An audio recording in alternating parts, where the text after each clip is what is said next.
नमः सिद्धेभ्यः ॐ नमः सिद्धेभ्यः ॐ नमः सिद्धेभ्यः।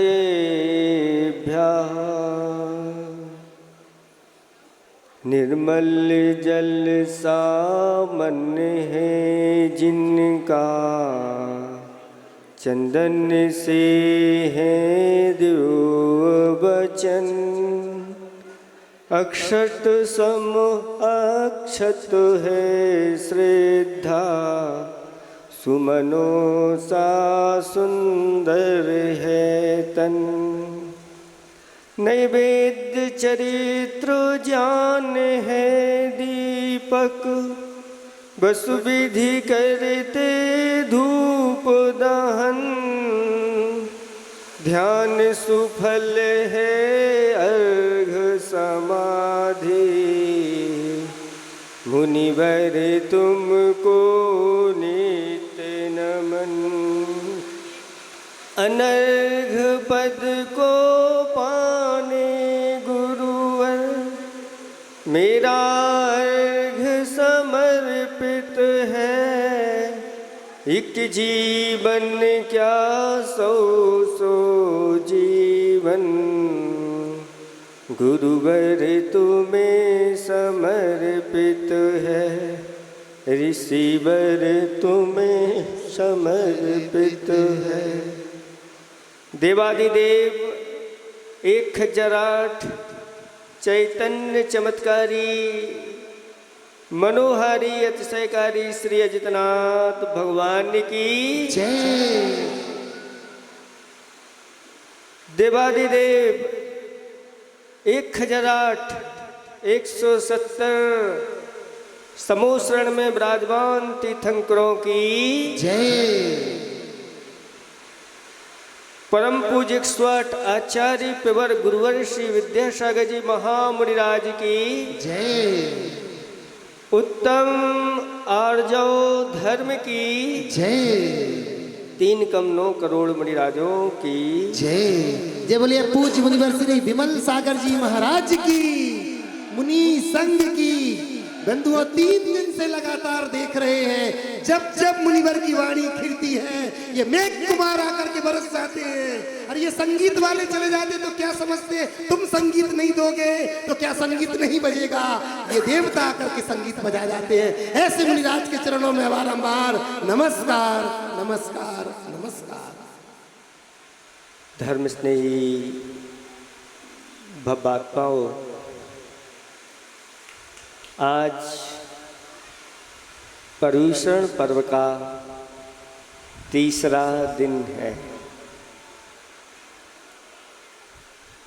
पहला दिन उत्तम क्षमा धर्म का था और उत्तम क्षमा के विपरीत क्या होता है? क्रोध होता है। वह क्रोध कैसा है? तो कहा क्रोध अंधा होता है। जब वह आता है तो व्यक्ति भी इस क्रोध में अंधा हो जाता है और बड़े बड़े अनर्थ कर देता है। दूसरे नंबर का धर्म है उत्तम मार्दव धर्म।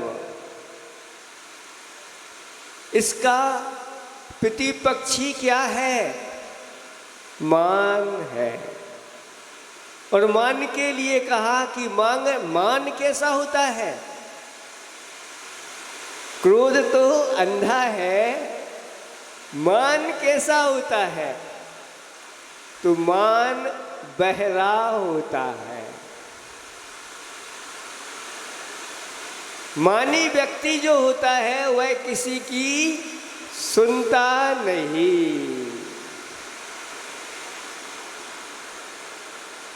कितना भी समझाओ लेकिन सुनता नहीं,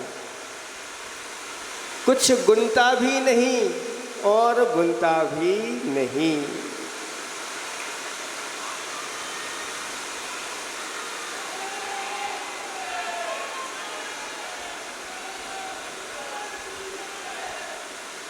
पांडाल के अंदर धर्म की वृष्टि हो रही है तो बाहर ऐसे ही वृष्टि हो रही है। चूंकि ध्वजारोहण आपका हुआ था और वह संकेत देता है कि आपको भरपूर पानी मिलेगा। आपको जैसे भरपूर वाणी मिल रही है वैसे ही आपको भरपूर पानी भी मिलेगा। यहाँ तक कि आप लोग इतने समूषण में विराजमान ये प्रतिमाएं हैं, इनका अभिषेक नहीं कर पा रहे हो और बाहर बादल ऐसे लालायित हैं कि वह वर्षा के छींटे सारे समूषण पर यहाँ मेरे ऊपर भी आ रहे हैं। कोई रह ना जाए श्री जी। हाँ, समूषण में जैसे गंधोदक वृष्टि होती है ऐसी वृष्टि यहाँ पर चल रही है। तो आपको बता रहे हैं कि मान बहरा होता है और वह किसी की सुनता नहीं। एक घटना पड़ी थी कि एक नदी थी, उस नदी के उस पार और इस पार 2 ग्राम बसे हुए थे और उस नदी से इस पार आने में एक बहुत सिंगल रास्ता था। वह रस्सियों के माध्यम से पुल बनाया गया था। उस पर लकड़ी आदि बिछा दी गई थी और उस पर से आना और जाना होता था। एक बार क्या हुआ कि उस तरफ से एक व्यक्ति आगे बढ़ गया और इधर से भी एक व्यक्ति आगे बढ़ गया और दोनों बीच में आ गए। एक कहता है पीछे हटो तो दूसरा कहता है तुम पीछे हटो। पहले मैंने कदम बढ़ाया था, मैं पीछे क्यों हटूं? और दोनों एक दूसरे की सुन नहीं रहे हैं और मान में दोनों वहीं पर लड़ गए और ऐसे लड़े कि लड़ते लड़ते दोनों नदी में गिर गए और बह गए, मृत्यु को प्राप्त हो गए। वहीं उसी पुल के ऊपर एक ऐसी घटना घटी कि उधर से एक बकरी इस ओर आ रही थी और एक बकरी इधर से उस ओर जा रही थी और दोनों बीच में आ गई और दोनों बकरियों ने एक दूसरे को देखा और देख करके मुस्कुरा दिया और एक बकरी बैठ गई, दूसरी बकरी उस पर बहुत धीरे से पैर रख करके आगे निकल गई। लोगों ने देखा कि देखो यह मनुष्य, 2 मनुष्य थे जिन्होंने अपना जीवन मान के चक्कर में खो दिया और 2 यहाँ पर ये पशु हैं जिनमें इतनी तो अकल है कि कहाँ पर हमें झुकना चाहिए। कहते हैं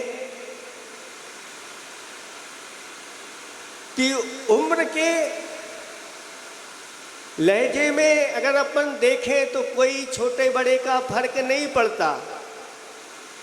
फर्क तो पड़ता है कि कौन कितना झुकता है, इसका फर्क बहुत पड़ता है।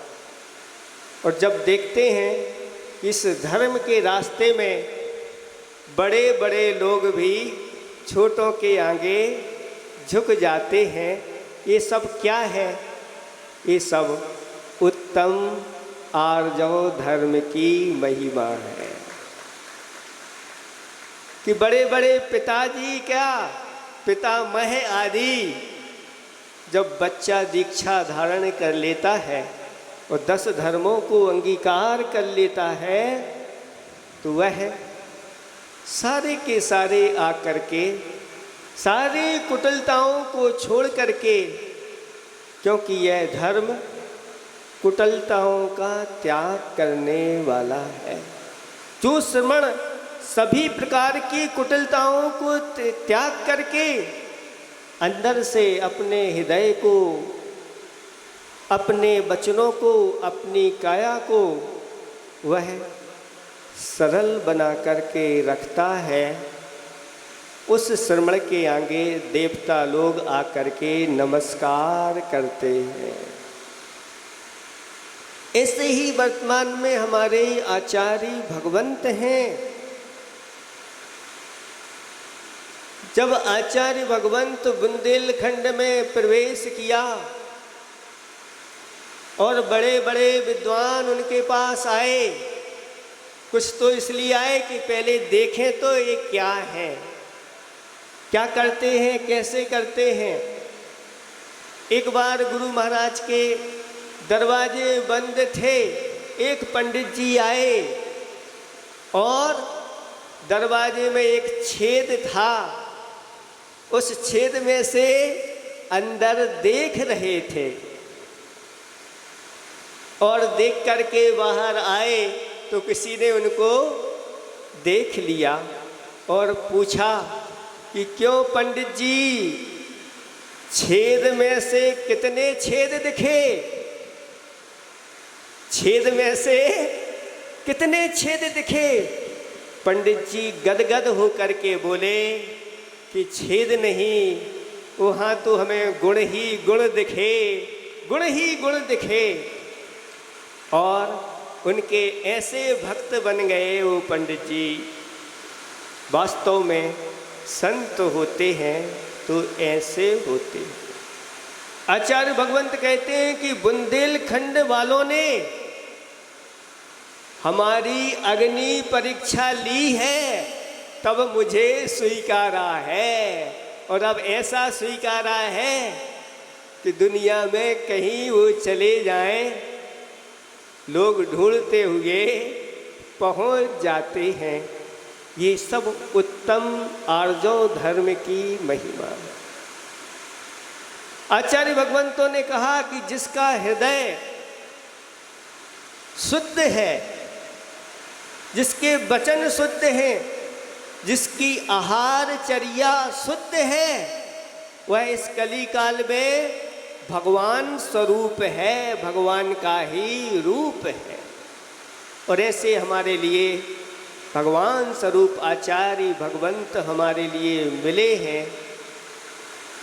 हमें भी अपने आप को सरल बनाना चाहिए, क्योंकि कुटिलता कैसी होती है, अभी तो आपने क्रोध के बारे में समझा, मान के बारे में समझा।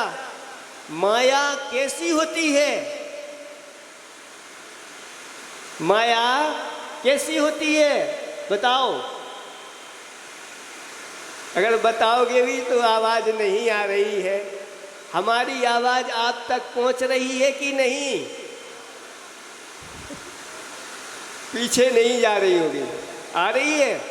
हाँ, हाथ उठ रहे हैं कि आ रही है। महाराज बताओ, एक घटना सुना करके आपको बताएंगे कि माया कैसी होती है। एक बहुत बड़े धनाढ्य सेठ थे, उनकी गुणवान पत्नी थी, शीलवान पत्नी थी, और उनके एक पुत्र था, बहुत सुंदर सुशील और गुणवान पुत्र था।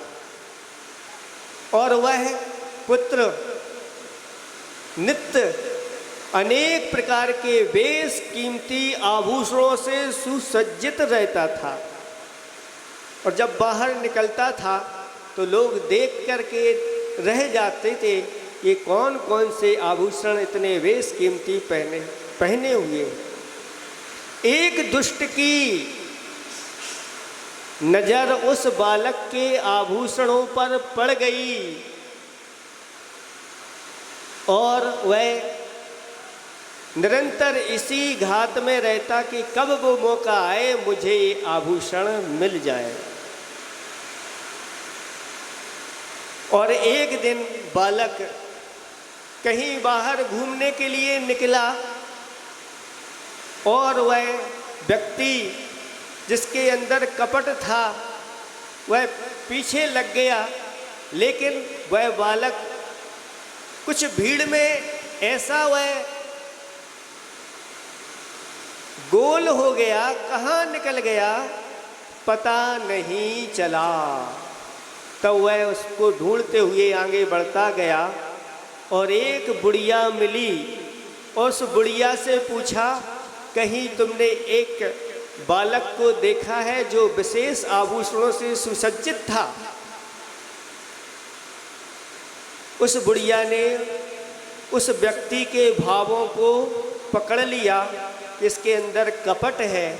उसने कहा मैंने नहीं देखा, लेकिन उस बुढ़िया को उस व्यक्ति ने लोभ दिया और जेब में से कुछ रुपए निकाले और कहा सच सच बताओ ये लो रुपए। तब उसने बता दिया कि वह उस उद्यान की ओर चला गया। तब वह व्यक्ति खोजता हुआ वहीं पहुंच गया और जाकर के उस बालक के गर्दन को दबा लिया और दबा करके उसके सारे आभूषणों को उतार लिया। और उतारने के बाद वह उस बालक को मारने के लिए तैयार हुआ। तब बालक कहता है कि मुझे मत मारो, तुम्हारे लिए आभूषण चाहिए हो ले जाओ, और कहो तो और भी तुम्हारे लिए दिए जाएंगे। लेकिन वह व्यक्ति कहता है नहीं, अगर तुम्हें छोड़ दिया तो तुम मेरा राज बता दोगे और मैं बच नहीं पाऊंगा। बालक गिड़गिड़ाता है, अपने जीवन की भीख मांगता है, लेकिन वह व्यक्ति उस बालक को गर्दन दबा करके मार देता है। लेकिन गर्दन दबाते समय वह बालक कहता है इस दुष्कृत का फल तुम्हें अवश्य मिलेगा, और मृत्यु को प्राप्त हो गया। और वह व्यक्ति उन आभूषणों को लेकर के अपने घर पहुंच गया। और वह व्यक्ति कोई दूसरा नहीं, घर के पड़ोस में रहने वाला ही व्यक्ति था।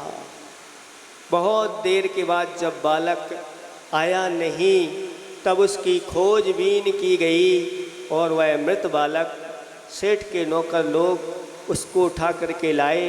और सेठ और सेठानी माता पिता ने जैसे ही उस मृत बालक को देखा और अश्रु की धार उनके अंदर बहने लगी। एक ही तो बालक था, कौन है ऐसा वो व्यक्ति जिसने इस प्रकार का कृत्य किया?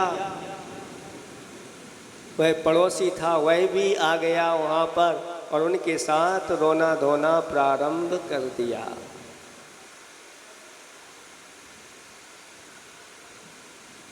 बहुत दिन बीत गए। वह पड़ोसी अब वहाँ ना रह करके एक नगर में चला गया और बहुत बड़ा सेठ कहलाने लगा। कुछ दिनों बाद उसके एक पुत्र की उत्पत्ति हुई और वह पुत्र बड़ा हो गया। जब वह पुत्र 22 वर्ष का हुआ, एक सुंदर कन्या के साथ उसका विवाह कर दिया। और विवाह के 4 माह बाद ही उस पुत्र के पेट में बहुत तेजी से दर्द उत्पन्न हुआ। ऐसा दर्द हुआ कि बड़े बड़े डॉक्टरों को दिखाया, कई जगह इलाज कराया और घर की जितनी संपदा थी वह सब उसके इलाज में लग गई, लेकिन ठीक नहीं हो पाया। और अंत समय में उस बालक को जाति स्मरण हो गया। और वह कहता है कि पिताजी अब मेरा कार्य पूरा हो गया है, मैं इस दुनिया से जा रहा हूँ। पिताजी ने कहा कौन सा कार्य बेटा? अभी बेटा कह रहे हो, पूर्व में मैं भी किसी का बेटा था, तुमसे जीवन दान मांगा था और तुमने हमारे लिए मौत के घाट उतार दिया था। तब हमने कहा था इस कृत्य का तुम्हें फल अवश्य मिलेगा, और वही मैं पुत्र बन कर के आया हूँ और अब मैं जा रहा हूँ और वह मृत्यु को प्राप्त हो गया।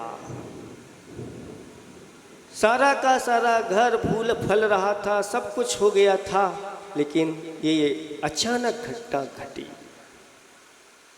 और ये हो गया।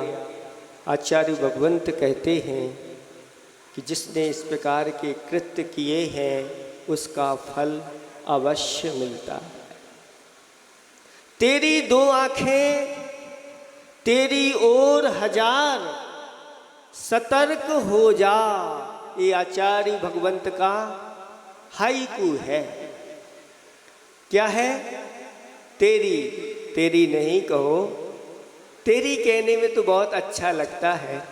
मेरी दो आंखें मेरी ओर हजार, सतर्क हो जा। लोग ये समझते हैं कि मुझे कोई देख नहीं रहा।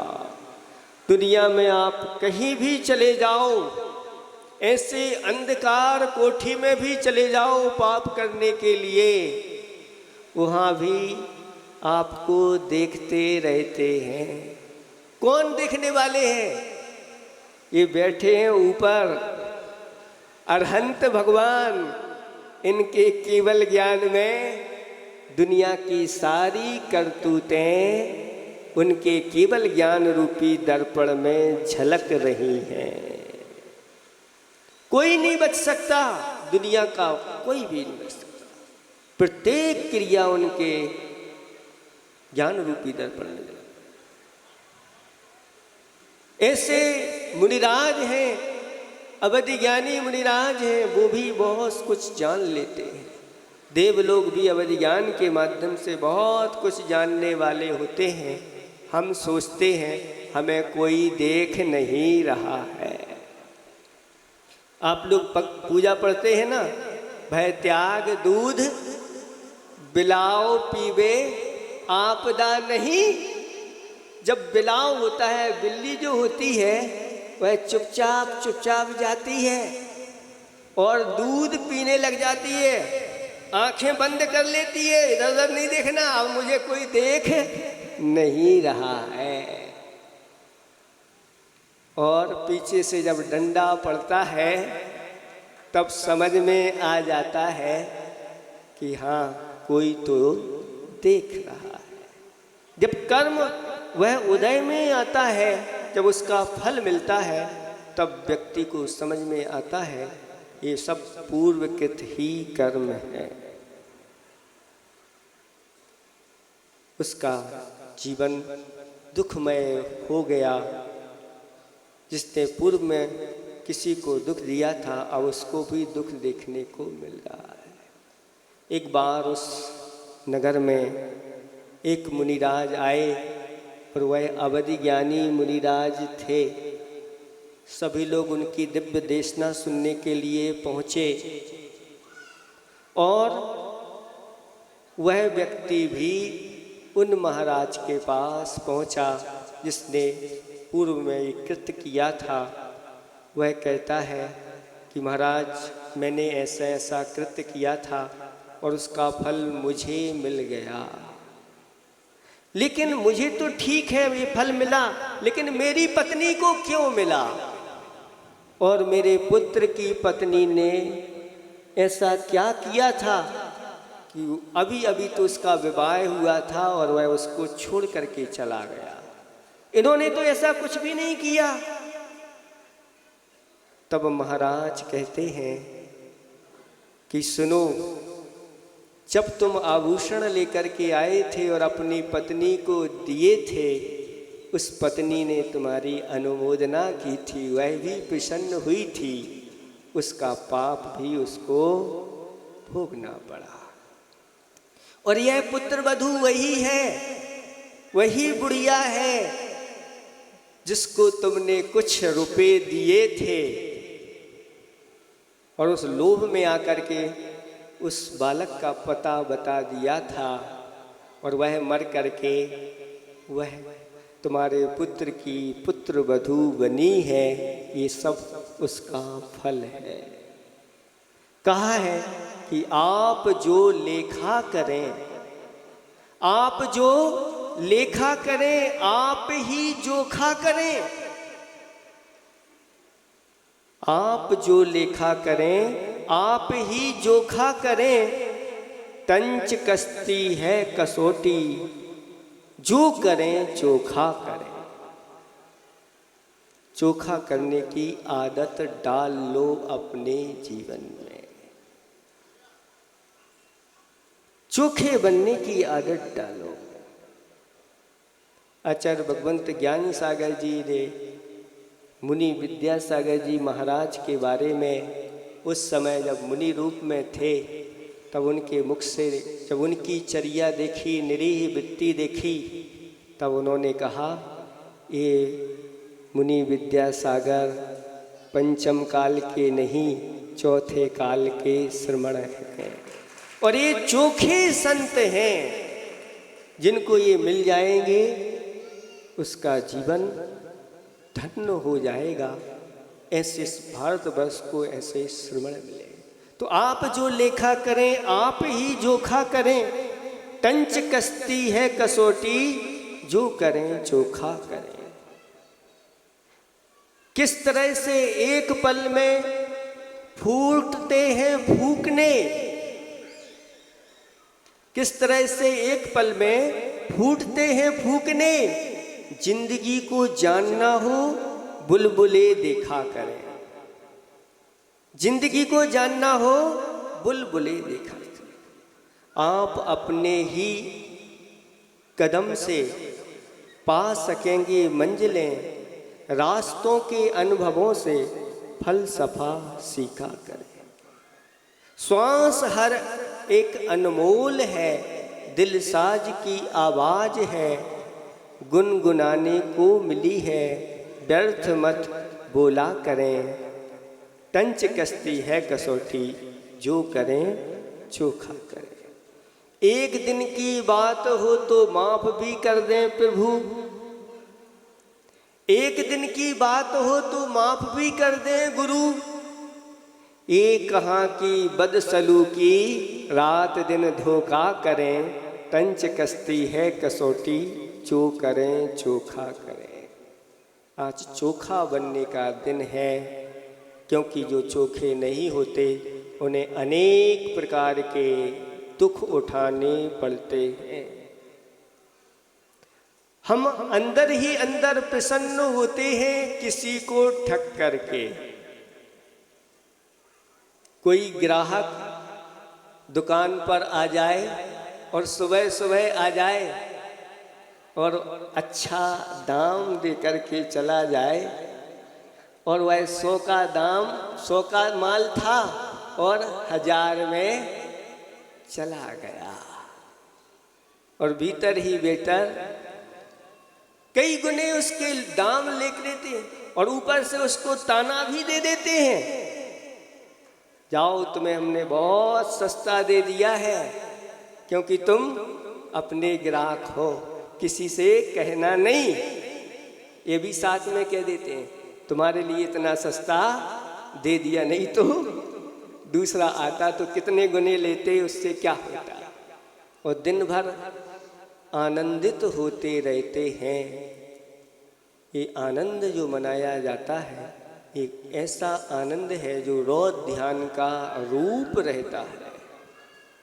चोर लोग जब चोरी करते हैं, डाकू, पहले डाकू होते थे, अब कैसे डाकू हैं, अब अलग प्रकार के डाकू हैं, पहले अलग प्रकार के होते थे।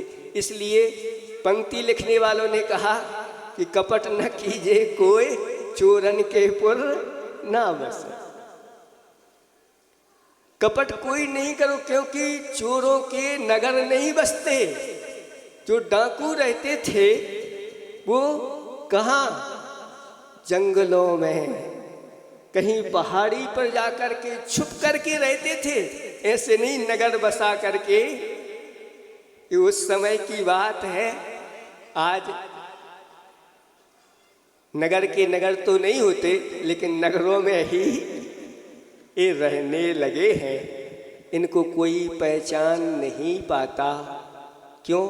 क्योंकि माया जो होती है वह गूंगी होती है। कैसी होती है? गूंगी होती है, बोलती कुछ भी नहीं है और अपने कार्य को कर डालती है। बहुत कठिन है।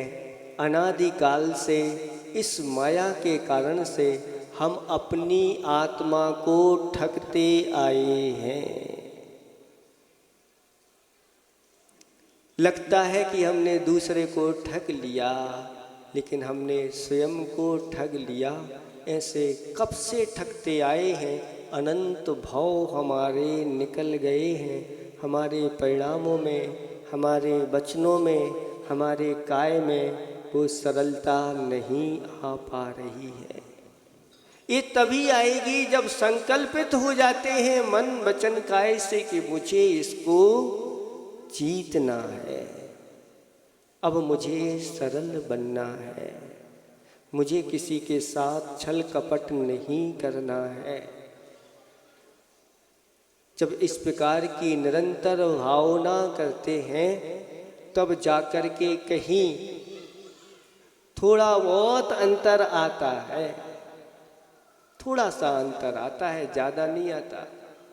अगर पूर्ण रूप से सरल बन जाए तो फिर संसार में ज़्यादा समय रहना नहीं पड़ता। ऐसी यह माया है। इस माया से आप सब, हम सब परिचित अच्छी तरह से हैं। इसका परिचय देना, वर्षों से परिचित हैं, लेकिन स्वभाव अनादिकाल का पड़ा है। संस्कार कसाओं के ऐसे पड़े हैं। उन संस्कारों को हमें धीरे धीरे मंद करना है। हमें अपनी कसाओं को मंद करना है। ऐसी कोई तीव्र मायाचारी ना हो जाए जिसके माध्यम से हमें दुर्गति में जाना पड़े। एक कथा आती है मृदुमती महाराज की। वो बहुत बड़े तपस्वी महाराज थे। 4 महीने तक उन्होंने पर्वत पर जाकर के तपस्या की और तपस्या के माध्यम से देव लोगों ने आकर के उनकी पूजा अर्चना की। 4 माह बाद वो महाराज तो चले गए, लेकिन मृदुमती नाम के महाराज उस नगर में आ गए। लोगों ने समझा कि वही महाराज जिनको देवलोक पूजा करने के लिए आए थे वही हमारे नगर में आए हैं।